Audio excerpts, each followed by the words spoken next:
President Pence is right. I was raised to respect everyone's religious faith, and I fell short of that. I sincerely apologize for what I said. Okay.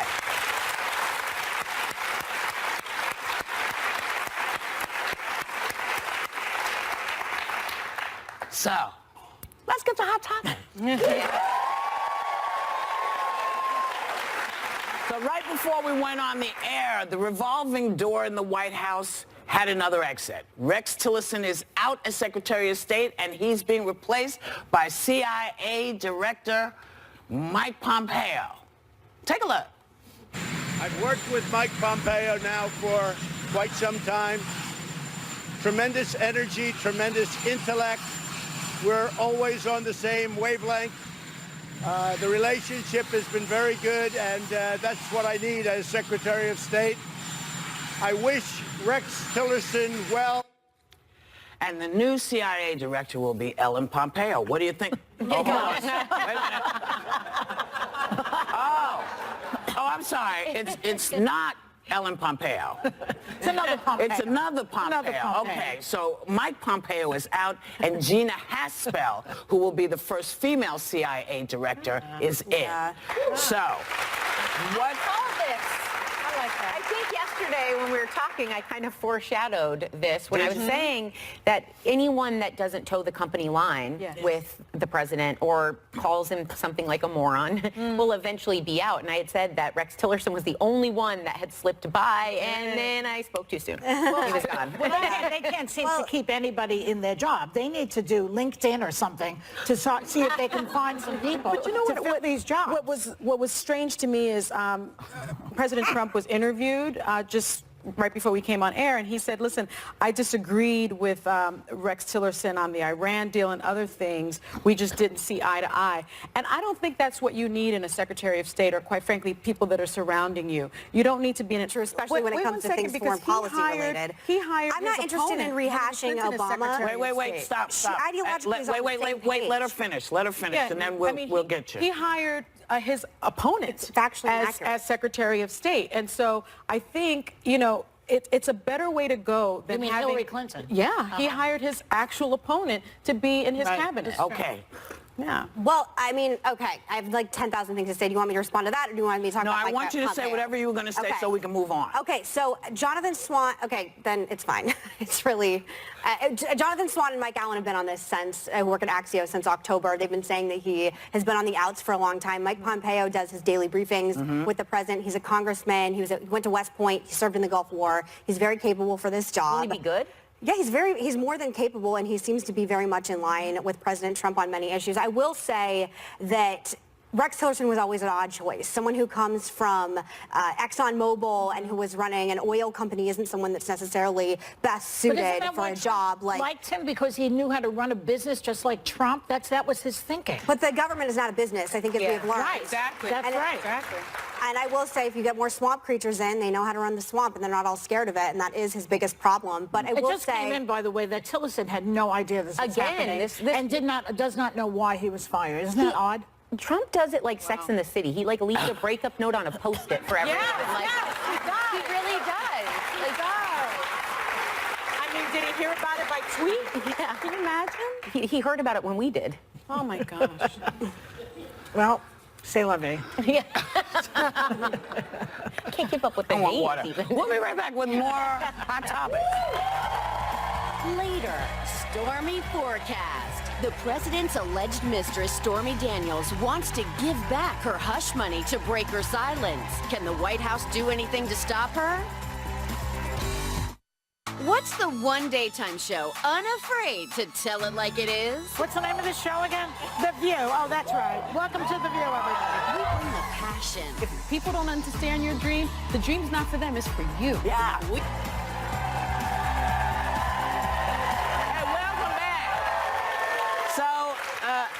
I don't know what's worse, but between Steve Bannon and Hillary Clinton, they've got folks all fired up over comments that they made about the election, particularly with Hillary when she spoke at a conference in India over the weekend. Here's what she said. His whole campaign, Make America Great Again, was looking backwards. You know, you didn't like black people getting rights. You don't like women, you know, getting jobs. You don't want to, you know, see that Indian American succeeding more than you are. Whatever your problem is, I'm going to solve it. So it was a symptom, but it was also a cause. Now, she also said she should have been more entertaining on the campaign trail. Yeah. Well, I think her whole answer was also looking backwards. That was in 2016. Like, why are we still talking about the campaign? She wrote the book, you know, and it gave a bit of catharsis, like her side of what went down, and that's great. But I think part of what people discovered during that election, if you lean Democratic, is that the party didn't have messaging. It missed a lot of things. Yeah, but why can't she talk? She's in India. She wants to talk. But she's very influential. Did someone ask her or anything? Probably. I'm sure she was there for a reason. But even if they do, the best answer to give would be this. You know what? We've got a lot of problems, and I'd like to talk about those. That was yesterday. Well, that was, yeah, they'd eat her for that, too. I Yeah, mean, but I'd much rather see a leader come out and talk about some of the things that are broken, like that aren't working. She ran one of the worst campaigns ever. She didn't do the kind of ground game in Wisconsin and North Carolina that she should have. I think at this point, if you can't stop making this about virtue signaling and race, a lot of it was about poverty, a lot of it was about the economy, a lot of it was just this anti-Washington sentiment, anti-establishment sentiment that we should have seen growing with the Tea Party. And honestly, I have to tell you, it's one thing to lose to President Obama. It's an entirely other thing to pull off losing to President Trump. And you got to come up with a better excuse than this. You know, Can I say one like thing? some of the things you said. Yeah. All those things are true. But don't forget, Comey interfered in the election, and the Russians were interfering 100% in the election. She's blaming and married white women. Say this. Wait a minute, you don't like to hear me say this, but she did win by 3 million more votes. I think that's so she's not really a loser.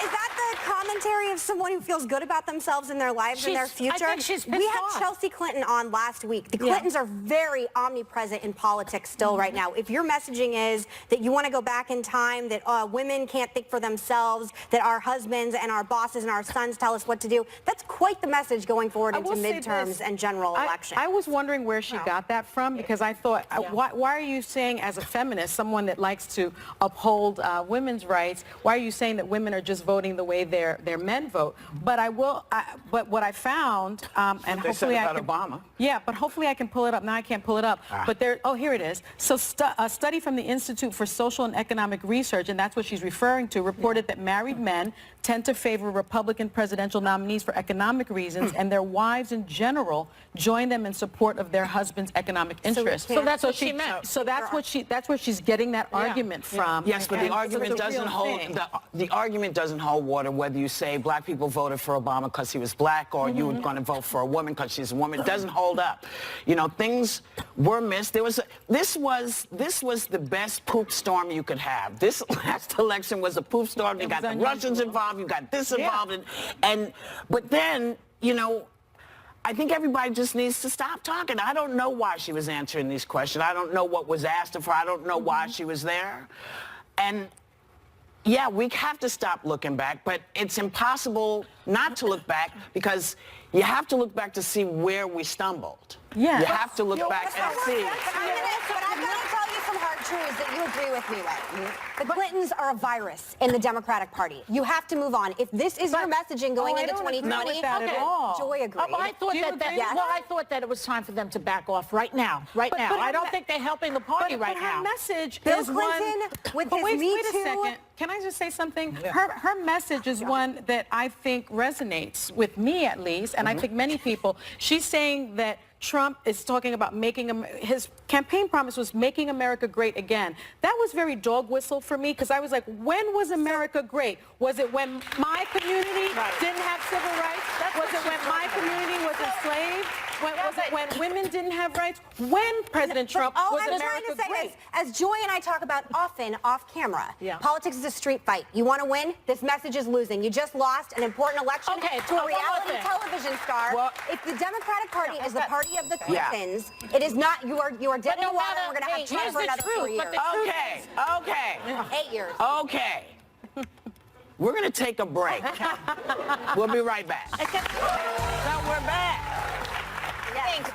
Did you want to say something? All I wanted to say is the whole point of going back over what didn't happen during the campaign or what went wrong.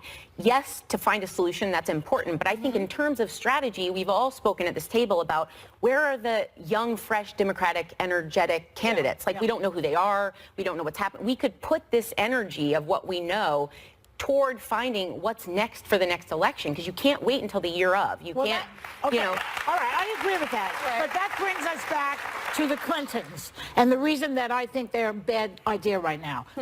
This is why. I think that in this whole environment of Me Too and Trump's peccadillos, I think that I think that Bill Clinton is radioactive and that he does not help the party. Why would President Trump not be radioactive? Because he's still in office and he has the power right now. We'll see what happens with him. But Hillary Clinton, I think, is a problem too. And the reason I say that is because in the last election, there was so much hatred directed toward her. She was like tabula rasa, a blank slate that everybody could project their hatred onto. And that did not help the party at all. And I think that it's a distraction because people will continue to hate the poor woman. Well, they are and then going to forget hate about it, the but then real how do you, policy. but then, so basically, Yeah. what you're saying is that the press should not cover anything she's doing because when it, let me finish, because when it comes up, if it's in the news that someone says, oh, well, she was somewhere talking about that, that's not her looking to be part of anything. No. That's her talking her truth. But the press has every right to do it. Well, this is my point. You know, you can't tell somebody to go away if they're a public figure. And she's an important public figure. But I think, but let me take it to this because something interesting. The former President Steve Bannon, another person who is not. God, I I think that you Oh my God. I believe that Whoopi Goldberg single-handedly got him out because you called him the president, and Trump must have been furious at that. President Bannon, it hurt his ego. Putting him on Time Magazine's cover didn't help anything either. Well, now we don't have to. Well, Steve, no, and we don't have to worry about it. But he's out there talking also. He made some controversial comments overseas as well when he spoke at a rally for France's anti-immigration National Front Party. He told the crowd, "Let them call you racist. Wear it as a badge of honor." Now, this was the chief strategist at the White House. Shouldn't he shut the hell up too? That feels like Shouldn't everybody just go ahead and do what they're doing? Or it's like those get out memes that are going online when they just stare. It's like, wear it as a badge of honor. Well, it's so disturbing because he has been connected to groups, white supremacist groups, and he was right in the White House. He was sort of the Trump whisperer. And then when you say things like that, people are offended. But let's face it, this guy has aligned himself with white supremacy, Steve Bannon, and he was in the inner sanctums of the White House. Shouldn't everyone be concerned that that is the person that this president turned to for advice that helped? We are. But the point that everybody is making, that I'm trying to say, listen, they're not going to go away. They're not going to shut up because whenever they say anything, it's going to be in the press. That's what I meant when we said, should he shut the hell up? Because you can't shut people up. No. You can't do it. Look at Stormy Daniels. Who he was talking to. He was talking to those Marine Le Pen people. Yes. Listen, in the same way that I think the Clintons are a virus, and I stand by that statement forever, I think he's a virus as well. I think when you have people like Bannon with this populist, he just said, I believe it was reported right, because this breaking news right before he came on, he said that Rex Tillerson was the last globalist. Globalist means that you understand that we live in a global society where America is going to have to interact. It's also, guys, it's a little bit of a whistle, dog whistle about Jews when they say globalist. Do you want to go with this with the Jews when we're talking about the Women's March again and the ties to Farrakhan like we did on Friday? Look, there are bad people everywhere. There are bad people everywhere, and if you want to start talking about this person or this person, that's fine. The point is, you're not going to stop people from talking. No. But if you feel, that's the point I'm making. You can vote, but those folks are out of office, so they're not up for re-election. So, but you know what else is not going away? Stormy, a stormy. All right. So, apparently she is offering to give back the $130,000 in hush money So she can speak freely about her alleged affair with AKA David Dennison, who she says never signed the non-disclosure agreement. This is just, the poop storm just keeps, I feel like I should just accept it all. I echo that. Yeah.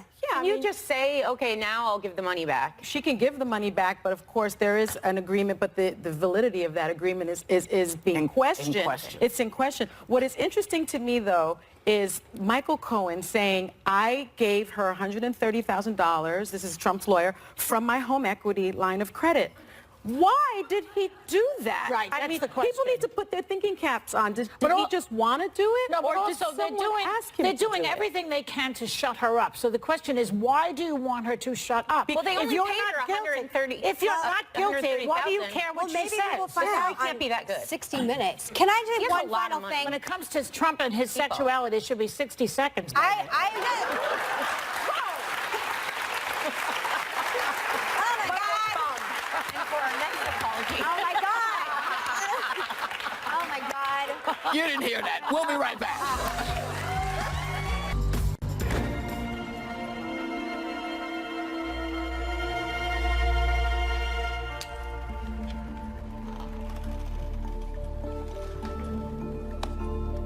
Love without love is like a tree without blossoms or fruit. Gibran, Lebanese.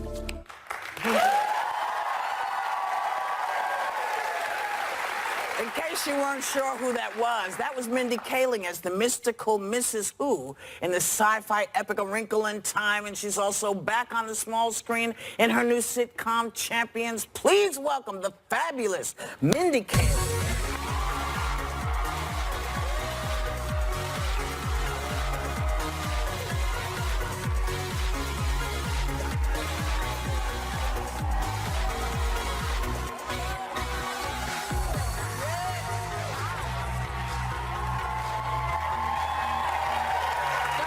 Don't sit on this one. Okay. So, This one's not comfortable. Okay. it's just a hop. It's just a hop, baby. It's a booty hop. Okay, there, thank you. Yeah. Okay, to There hoist you go. myself up here. There All you right, go. Okay. Well, you've been busy since last time I think you were here. I have been. You're in this wonderful movie. You got a new show, and in December, you became a mom. I did. Congrats. Thank Now, you. You traveled to New York with baby. Yes. Somebody said you found it extraordinary how hard it is to kind of get that all together. Yeah, this kid has a lot of stuff. Yeah, I like mean, what? well, I'm a pretty high maintenance actress. I think I travel with a lot, but it's unbelievable. There was like a stroller, car seat, a baby changing table, breast pump. I mean, she weighs 10 pounds. She can fit in my mailbox, but she has like 9, I was her assistant basically for 7 hours on the flight, but she looks good. She has a lot of clothes, so it's worth it. She was born in December, right? Yes, she was. Yeah. Because I mean, the first time you went out, I think, was at this Vanity Fair party after the Oscars. Am I right? Or Yes. you were like just shut in for 3 months? I was a shut-in, and then I went out. Thank you. Yeah. But you look great. Thank you. My thank goodness. You. It was good, and I don't know if this is like the first time I could actually drink. Yes. So it was like right. the thing where like anyone was like handing me drinks, and I was drinking other people's drinks, and it was so fun. And then the next morning though, when I went home, I didn't take off my makeup, and then when I had to feed her the next morning, there was like one of my like fake eyelashes fell down on her cheek. And she looked up at me like, what is this? I'd be like, take it off, wipe like the spray tan off of her face. I would love to talk about your movie, A Wrinkle in Time. You play Mrs. Who, and the movie, of course, is based on the classic book. We talk a lot about inclusiveness and diversity on our show, and something you work hard, I think, to have in your own projects. And the film is right at the center of that big conversation right now. How do you feel about that? It's very exciting and really intimidating. I mean, this character is so unusual. Yeah. As a really opinionated person, she only speaks in quotations, so that was a little bit hard for me to do. But the cast is the most inclusive cast I've ever seen. I think there's, first of all, the fact that me and Oprah and Reese are all over the age of 35 and cast in this movie is in itself a really big Phenomenal. deal. Yeah, and look beautiful, and the young woman who plays the lead, Storm Reed, is, I've never seen anyone like her on, as the lead of a sci-fi movie before, and she's just amazing. Yeah. You're also producing and starring in another show called Champion. Yes. Tell us about it. So excited about the show. It's I created it with Charlie Grandy, who I came up with on The Office and the Mindy Project, and it's this incredible show. I'm a guest star in the show. I'm not the star of it, but it's amazing. It stars a young, incredibly talented young man who, this is his, I think his first big starring role, named JJ Tota, who's been getting a lot of attention for this role. He's playing a half Indian, gay, 15-year-old kid, and he's just incredible. He's such a breakout. I can't wait for people to see it. And we have who plays your son is here with us today. JJ Tota, come here, you. Come here, Joe. Have a seat. How are you? How's it going? Thank you for those sweet words. Did you tell them how much you love the show? I did. I made sure to tell everyone that I had seen here that this show is my favorite show. Oh, Yeah. Really? Why do you like it so much? I like it because I was on a show called Glee 3 years ago, and great show. And I would only have 20-minute lunch breaks, and I didn't have time to watch anything besides YouTube. And then you guys had started posting your clips of your segments on YouTube. We and have. Yeah, I started watching, and I've literally watched every episode. Oh. Yeah. Now that's all my lunch break. Wow. Is this show. Yeah. You have a beautiful voice, by the way. Oh, thank you. You have a beautiful voice. Thank you. So your character is Michael, someone we haven't seen much of on TV. What do you want people to know about Michael, and what do you want people to understand about Michael? Yeah, well, as Mindy said earlier, and you guys talked about it, representation is so important, and I'm so proud of you in Wrinkle in Time. This is so exciting. Thank you.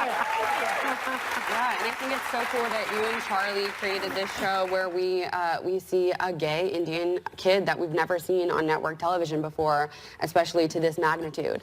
And I think it's so important. Growing up in, thank you. Growing up in Northern California, I had no one that was different. I'm Arab, I'm Palestinian, Lebanese, and no one was like that on television. No. And so getting to play someone this diverse is so exciting, and it's just a riveting time. That's great. What- Well, what? Oh, I was just going to say, what's nice about the show is a lot of times you'll see a teenager who's out on a show, and it's a lot about them getting beaten up or alienated, and it's about that. And he's just proudly out, and the show doesn't focus on the marginalization of his character. He's a happy kid, and he has other issues, but it's not about it. He's a great kid, and he's Thank a you. fan. And he's a Thank you fan so of much. We're very appreciative of our fans around here. So Thank we you have so a little much. gift for you. And Oh. Mindy, not to feel left out, there's a little my something gosh. for Thank your you. new baby. Oh my really? gosh, you guys. Well, we have presents. Thank you so much. Thank you. That is so nice of you. Thank you guys so much. Look at Thank you. this. Oh my gosh, for kids. That's so sweet. And everybody, listen. Look at how good Megan looks in this photo. Yeah. She's a star. Did they leave? Wait, let's see. Did they leave my mustache in? Yes. That's amazing. And you know what? You have to come back. Oh. Okay, come back. You you. can come back anytime. We'll come back together. Yes. Thank you. But you have to come back too, and maybe we should do a show with some folks that are a little bit younger than us, and we can talk about some things that are sure. pertinent to your generation. For sure. I like that. Thank you to both of you. See them both in Champions on Thursday nights. Check your...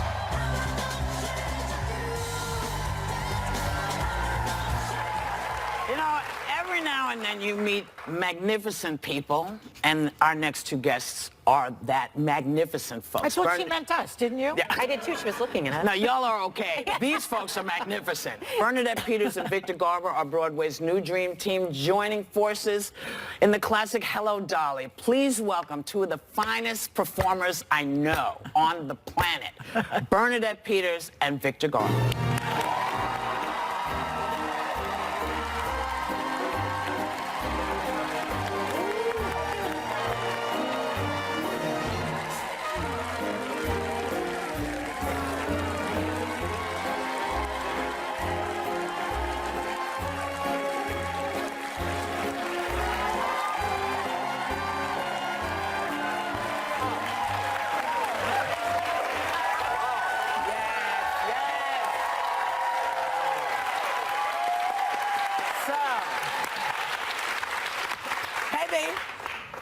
Hi, I'm great. How are you? I'm good. They say this is your 16th Broadway show. I'm exhausted. Yeah. Yours or mine? It's yours. Oh, mine. Yes. Oh, I don't. Who's He's counting? exhausted for you. Yes. Did you have any trepidation about doing this? I mean, Well, you know, a bet actually said, you should come in after me. I went, no. And then I read it and I looked at the source material and you know, this show is so open-hearted and giving. Yeah. And my character wants to marry him, the rich guy, Victor, that he because I want to take his money and give it away to people that need it. Yeah. And it's such a beautiful, lovely. There's a line in the show from the original source material, Thornton Wilder. Money, pardon the expression, is like manure. It's not worth a thing unless it's spread around, encouraging young things to grow. And that's the feeling of the show. I like that. But Victor, here's the thing. You're a big Broadway star yourself. Really, Joy? Seasoned performer, and yet I heard that you were a little nervous about singing. What's this? I'm always nervous about singing. Yeah. What? No, I don't. What? You know what? It's neurotic. It's not worth talking about. But I go to Joan later, and she helps me find the voice. And fortunately, these songs were in a key that was fairly comfortable, and you know, and then I could just rely on Bernadette to take care of the show, and I'm fine. He sang, yes. He sang a song years ago, Joanna, in Sweeney Todd. Sweeney Todd. That was so inspiring to me that it's a man's song. I took on that, I sing that song because of him. Right. He just I felt him in my heart, and so I had to sing the song. How about that? That's kind of wonderful. I love her. You know. I love her. And you guys, I heard 20 years ago, both of you were in the Disney TV version of Cinderella with this one over here, Whoopi. Yeah, well, there we are. And it was really ahead of its time because it had colorblind casting. Did you realize at the time that you were a part of something so groundbreaking? Sort of. Yeah, you know, it's weird. I didn't until I was there, because I was just so excited to be playing with Whoopi, and then I thought, oh wait, we're married. Oh, king and queen. Oh, that's, and then it didn't really strike me until, and then I realized what how innovative it was. Right. It's always a struggle, but it's getting a little bit better, I think, with that. Well, we were the first. I think one of the first out of the boot. But I was looking at you that way because you said you were. Is it because you're not singing as often as you used to? Yeah, I don't. You know, when I was young, that's all I did. Right. And then I stopped singing for a while, and then when I came back to singing, I think I just felt like it was like my muscles had atrophied. You got to keep it up, you know. Yes. Like, Apparently. It's a muscle. Yeah. You have to keep working. I'll just go backstage and sing later. Burn. Can I call you Burn? Absolutely. So you just had a milestone birthday. I will not say the number. I do not appreciate that. No numbers. 22. But she is like the eternally young-looking woman. You can't even imagine. I won't even tell you. This woman never ages. 22. That's for me. But that's when numbers are empowering, because when you hear it, you're like, yes. I know. Did you do anything special for this one? Well, yes, for this one it was perfect because all I had to do was 2 shows on a Wednesday. But what I usually do, what I've learned to do, is to not celebrate them like with a party, and because then they don't lock in. So then I can be 39 forever. Oh, look at that cake. Did you see the picture? Oh, yes. Well, I did have a big cake. Look at you. I did have a big cake that day. And I hope you ate it, So don't lock it in. I found that friends came 1 year and I had a birthday and I went, I don't think I like this. Because it's like, oh my God, I'm this particular age, whereas otherwise they can be whatever.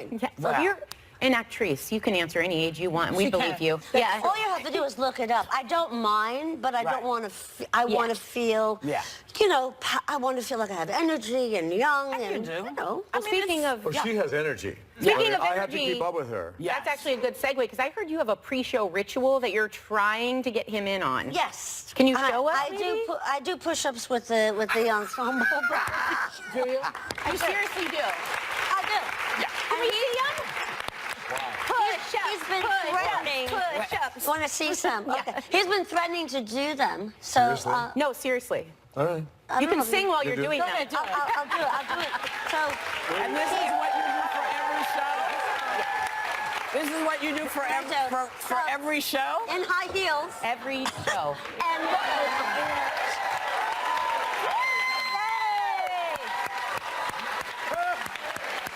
Okay. Okay. All right. Come on. Come on, Victor. Get up. Get up.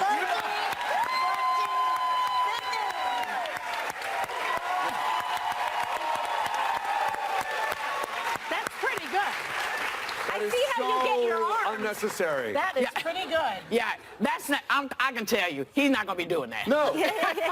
Listen, I can't wait to see the show. I'm wait. so excited that How do you're you do? doing it. It's heaven. And so thank you for coming. Hello, Dolly. If you're in New York, catch them in the show. They're at the Schubert Theater. Kicking butt, taking names. We'll be right back.